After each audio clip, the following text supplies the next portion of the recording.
అన్నమయ్య భవన్లో ధర్మకర్తల మండలి సభ్యుడు నరేష్ కుమార్ ఉద్యోగుల సమక్షంలో శ్రీవారి ఆలయం ముందు పనిచేస్తున్న అటెండర్ బాలాజీకి క్షమాపణ చెప్పారు.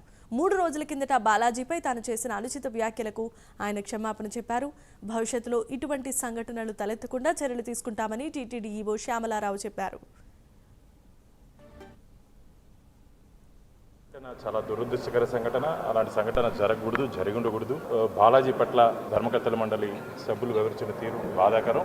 దానికి వారు పశ్చాత్తాపడుతూ ఈరోజు బాలాజీ గారిని కలిసి వ్యక్తిగతంగా చేసింది పొరపాటు అని చెప్పి చెప్పడం జరిగింది. ఉద్యోగ సంఘాలతో మిత్రులందరూ ఉన్నారు దాంట్లో. భవిష్యత్తులో ఇలాంటి చర్యలు పునరావృతం కాకుండా ఖచ్చితంగా, ఎందుకంటే క్షణికావేశంలో చేసినటువంటి తప్పది. ఆ తప్పుని ఎవరు సమర్థించట్లేదు కాబట్టి ఆయన కూడా బాధపడ్డారు. వాళ్ళ కుటుంబ సభ్యులు కూడా నాకు ఫోన్ చేస్తారు. నరేష్ వాళ్ళ కుటుంబ సభ్యులు కూడా తప్పు జరిగింది, దీన్ని మన కుటుంబంలో ఉన్న సమస్య కాబట్టి పరిష్కరించుకుంటామని చెప్పారు.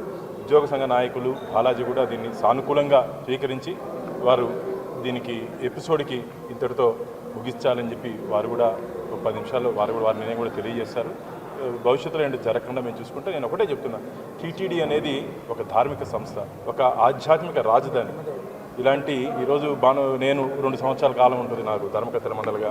ఉద్యోగస్తులు ఒక 40 సంవత్సరాలు పనిచేస్తే ఎప్పటికీ మన సంస్థ ఉంటుంది కాబట్టి ఆ సంస్థ ప్రతిష్టత కాపాడే దిశగా మనందరం కలిసి ఉండాలని చెప్పి నేను వారు కోరుకోవడం జరిగింది. ఇదంతా ఒక కుటుంబంలో ఒక చిన్న సమస్య వచ్చింది. ఆ సమస్యను మేము పరిష్కరించుకున్నాం. మొన్న జరిగినటువంటి సంఘటన చాలా దురదృష్టకర సంఘటన. అలాంటి సంఘటన జరగకూడదు, జరిగి ఉండకూడదు.